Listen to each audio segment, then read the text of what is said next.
Welcome to the Bot Squad podcast, everybody. My name is GeneTheMan94, and I'm here to review Raw from January 18, 2016 edition, Martin Luther King Day episode of Raw. They did a nice little video package for Martin Luther King at the beginning, as they always do, which I thought that was pretty nice of them. So, yeah, let's get into the show. So, Roman Reigns comes out, and, he talks about the Royal Rumble. He talks about all the obstacles ahead of him, but he talks about Brock Lesnar. He's ready to fight. He's ready to finish what Brock Lesnar started last week. So he calls out Brock Lesnar, but he doesn't get Brock Lesnar. He gets Chris Jericho instead. So Chris Jericho comes out and talks about how he's going to have Brock Lesnar later on tonight on the highlight reel, and he invites Roman Reigns to come on. He says they are the three top competitors to win the Royal Rumble, so let's not get them all in the ring at one time. Why not?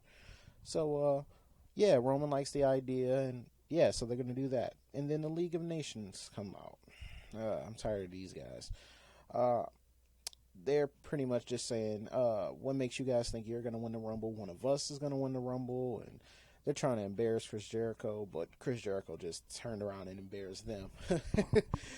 Sheamus called Chris Jericho stupid for thinking he's going to win, and Jericho's like, really? You're calling me stupid? But you're the one that looks stupid. You're the one who the crowd chants you look stupid at. And Rusev gets the mic, and he's talking about he's been fighting all of his life, and he had the scratch and claw and whatever. And Chris Jericho's like, I can't even understand a word you're saying, but yeah, whatever. And then he turns to Roman and says, hey, Roman, who won the Royal Rumble last year? Roman was like, oh, it was me. And then he says, okay, so who did you eliminate to win the Royal Rumble? Roman was like, oh, it's the guy we can't understand, Rusev. And Rusev's just pissed, like, shut up, you ain't got to remind everybody you eliminated me to win the Royal Rumble. So, yeah, they pretty much just talking about nothing. And then Roman's like, you know what, Rusev? I want to fight you. I want to shut you up once and for all. So, the first match is going to be Roman Reigns versus Rusev, and Chris Jericho intervenes and says, well, Y2J is going to be the special guest referee. Yeah. So we got Rusev versus Roman, with the special guest referee being Chris Jericho. So the League of Nations is outside of the ring, of course, waiting to interfere as always. So, yeah, Roman's tried to take advantage right off the bat and hit the Superman punch early, but, Rusev ducked out the ring or whatever.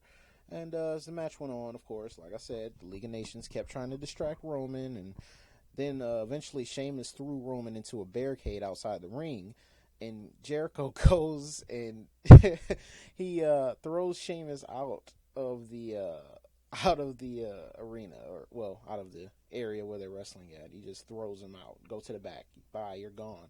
And he just like goes super crazy with the "you get out of here" type of thing, and it was just so funny. Chris Jericho's hilarious.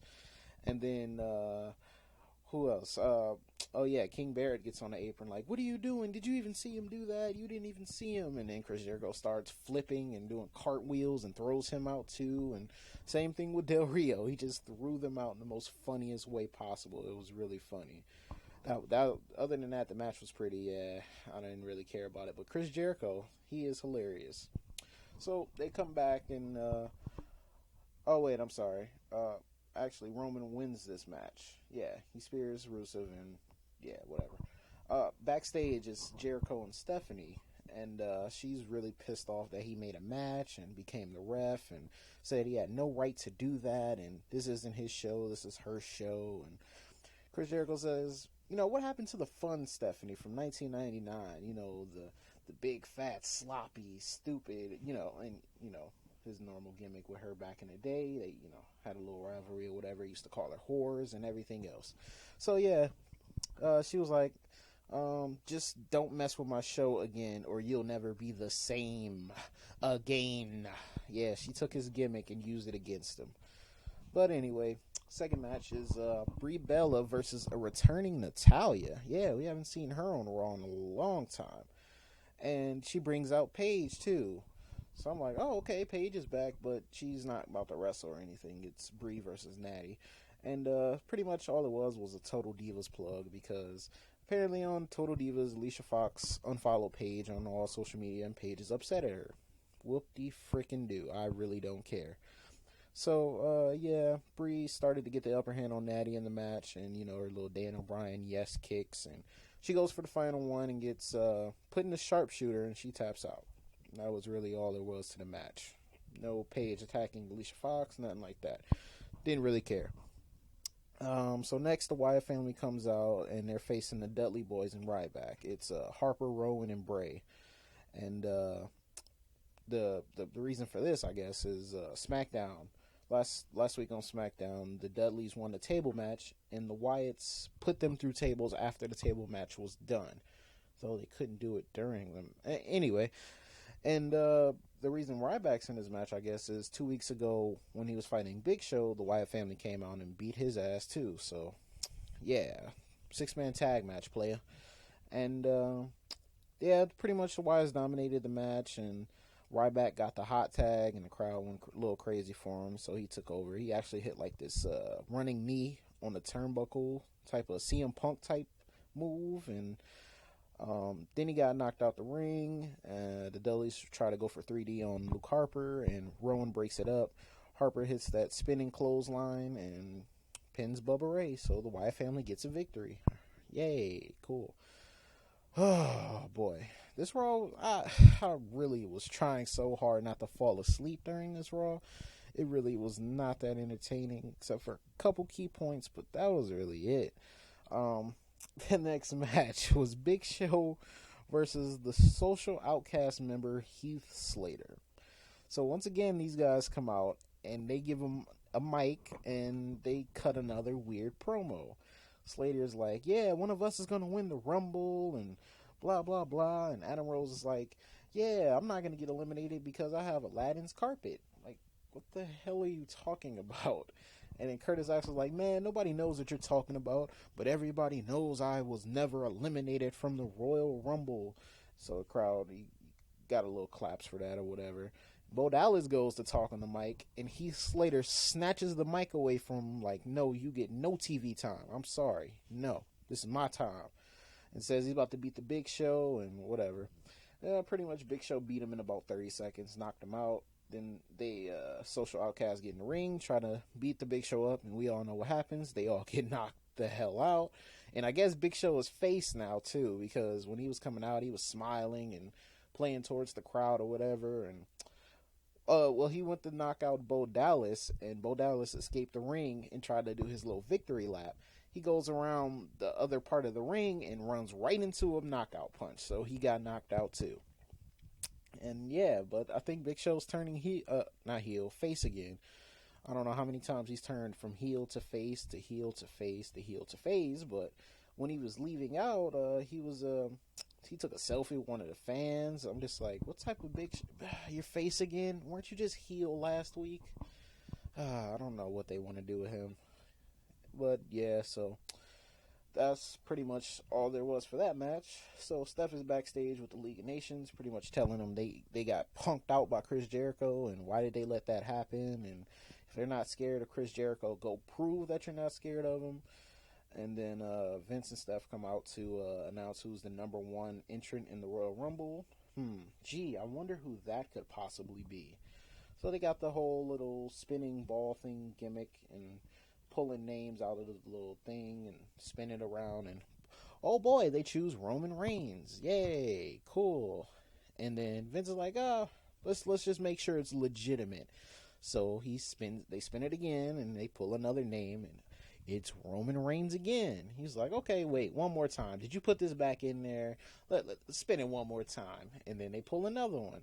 And Vince was struggling to open up the cases. I don't know if they had him on too tight or whatever, but yeah, so he goes and opens up another one. Roman Reigns, the number one entrant in the Royal Rumble. Yay. So as if the odds weren't already stacked against Roman Reigns, now he's the number one entrant in the Royal Rumble. Can't say I didn't see that coming, but yeah, I guess they had to do this whole little thing on that. Cool. So next, Charlotte comes out with Ric Flair, his old woo, super energetic self, and they go sit next to the announce table. They don't get on commentary, but they're next to the announce table, and Tamina comes out with Naomi, Team Bad, but there's no Sasha Banks, only just insinuating even more that she's hurt, even though she tried to say she's not. But I guess she'll be back next month or whatever. And they had new theme music too. Yeah, that was pretty cool. It actually sounded better than whatever crap Naomi theme song they had. But yeah, so it's Becky Lynch versus Tamina. Yeah, Tamina actually has a match on Raw too. What is going on here? And there's 2 Divas matches on Raw? Interesting. So Becky did a promo on Smackdown saying that she wanted a title match at the Royal Rumble, and that Charlotte can bring the whole Flair clan. It doesn't matter. She's going to beat her. She's ready for their shenanigans. She's ready to give her a good old-fashioned last kicking. So, yeah, Becky's promos lately have been passionate, and I'm really enjoying it. She's believable, at least to me anyway. So, yeah, it was pretty much a quick match, of course. Tamina had a knee brace on, so I don't know. She's been injured for a while, or she's having knee problems, but it was a pretty quick match. Becky won with the disarmer, of course. She wasn't going to lose to Tamina. No, everybody knew that. And after the match, she gets a mic and tells Charlotte that she wants a match at the Rumble. Charlotte was like, I already beat you. I don't need to beat you again. And Becky's like, well, the only reason you won is because you cheated. That's it. That's the only reason you won, because your dad. Rick, you really gonna let this go down? She said, what would the legends think? You've never backed down from anybody, so what, your daughter is? What, did the apple fall far from the tree or something, Rick? Like, the only reason she won is because you're a wheeling, dealing, title match stealing, catchphrase spewing, and excessively wooing, or something like that. I don't know what she said. It was pretty clever, though, her puns. So, yeah, Rick gets on the mic like, what did you say? We're not afraid of anybody. You want your title match at the Rumble? You got it. So it's going to be Becky Lynch versus Charlotte at the Royal Rumble. Cool, for the Divas Championship. Awesome. Hope Becky wins, actually. Even though I'm enjoying Charlotte as a heel. Once they put the title on her and got her away from Paige and Becky, her heel work is getting a lot better. It's starting to look like NXT. Them punches, though, those need to be fixed.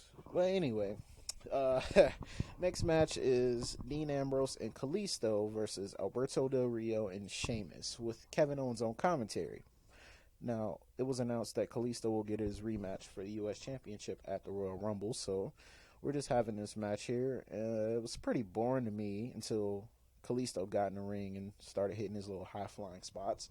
The best part was Kevin Owens on commentary. He is just hilarious. He was dogging Michael Cole and Byron Saxton, just telling him to shut up and I don't really care about you, whatever. You're irrelevant to me. Yeah, pretty boring match. Kalisto, it looked like, was going to beat Sheamus, but or pin Sheamus, and then he got caught with a bro kick. So Sheamus and Del Rio won that match. This is a funny segment coming up. Backstage, the New Day, they held a funeral for Francesca the Trombone.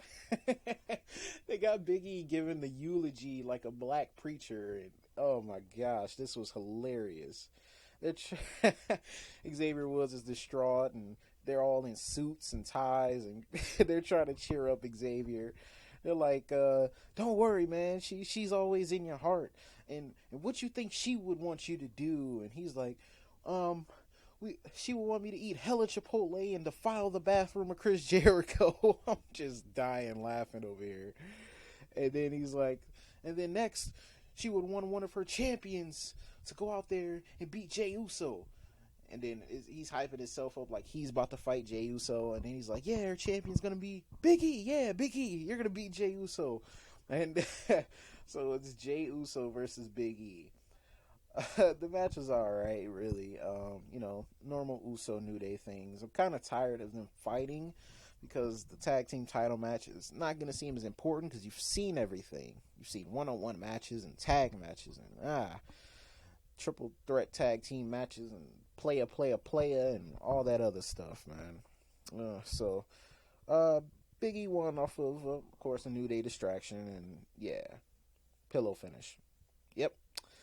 Next was the weirdest match of the night. It was an 8-man tag match between Stardust, The Ascension, and Tyler Breeze, who just did not look like he belonged on that team, because Stardust and the Ascension had on all red and black, and Breeze had on like this flamboyant light sky blue type of gimmick pants on, and oh, it was so weird. It was really, really weird. I'm just like, what does he have on? And it was them taking on R-Truth, Neville, Mark Henry, and Titus O'Neil. And yeah, this match was all over the place. I figured they just got 8 guys out there just to give them some TV time, just to say they put them on TV.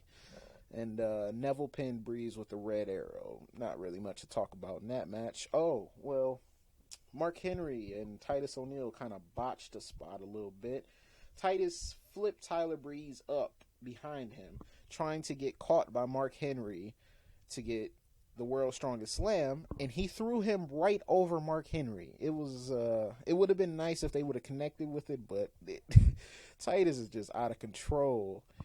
He is hilarious. He is out of control. So yeah, Neville hit the red arrow and pinned Tyler Breeze. And then the final segment of the night was the Chris Jericho highlight reel with Brock Lesnar and Roman Reigns. So Chris Jericho comes out, and he's just talking about the Rumble, and Paul Heyman interrupts him and is telling him that Lesnar is here, and there's an F5 warning in the building, and pretty much he's focused on Roman Reigns. He's not really focused on the Royal Rumble. He knows he's going to demolish everybody in the Rumble. Chris Jericho's like, well, so what happens if it's down to me and Brock, and I eliminate Brock, and I become a 7-time world champion? What happens then, Paul? And then right as he says that, Brock Lesnar's music hits, and it's about to be Suplex City time. So Brock Lesnar comes down to the ring, and he circles the ring, and right as he's about to jump onto the apron, Roman Reigns comes out, and he is like hip-scopping, skip-hopping, whatever you want to say, down them stairs. He is hustling to that ring to get to Brock Lesnar. He is not playing no games at all. He's not fist-bumping nobody. He is coming down them stairs quick. So he gets in the ring, and then he sets the title down. He's like, yeah, come on, Brock. Come on, get in this ring. Yeah, we about to settle this right now. Get in this ring. So Brock hops up onto the ring and gets inside the ring and gets speared immediately. No gimmicks, no games. It's over. You get speared. Take this spear. Hold it. Hold it real quick. Hold it like Meek Mill holds L's. You take that spear real quick. Yeah, so Reigns gets on top of him, starts beating him up, and then the League of Nations comes out and attacks Roman Reigns. Yay. Fun. So happy to see those guys. So Lesnar gets up, and then he takes them all back to Suplex City once again. And then, he's like, yeah, I suplexed them all. And turns around and catches another spear. Another one. He catches another spear from Roman Reigns. And Roman Reigns is aggressive. Like, he's like, hold this spear again. Didn't I tell you to hold these spears? You gonna catch these spears today. This ain't WrestleMania. You about to hold these spears. And then the lights go out, and here comes the Wyatt family. And they surround the ring and get in and beat the hell out of Roman Reigns. And he catches a Sister Abigail. And then they go to Brock, and they start hitting their moves on him. Strowman knocks him down, and Luke Harper hits the spinning clothesline on him. And Bray Wyatt gets Brock Lesnar, and Sister Abigail's Brock Lesnar. Not a guy you really want to mess with, but I guess when you got 4 monsters behind you, why not? Pretty much saying the Royal Rumble is his, and he's gonna win it, and his old follow the buzzards gimmick, whatever. And yeah, so we're all finished with Bray Wyatt and the Wyatt family standing over the beast incarnate, the conqueror, Brock Lesnar. So yeah, it was maybe 3 to 4 parts of this Raw that I really cared about. Other than that, it was pretty terrible go-home show for the Royal Rumble. The matches in the Royal Rumble, is a few of them I want to see, but other than that, they didn't really do a good job of getting me excited for the Royal Rumble. So yeah, that was the Raw review. It was pretty subpar Raw as usual. I'm getting used to that. So I will be making a Royal Rumble predictions video in a couple days. That'll be out about Wednesday or Thursday. And so thank you guys for watching. I hope you enjoyed. I'm sorry the Raw wasn't that interesting to talk about or hear about, but that's WWE for you. That's what they produce. So I'm just here to talk about it. All right, thank you guys. I'll see you later. Peace.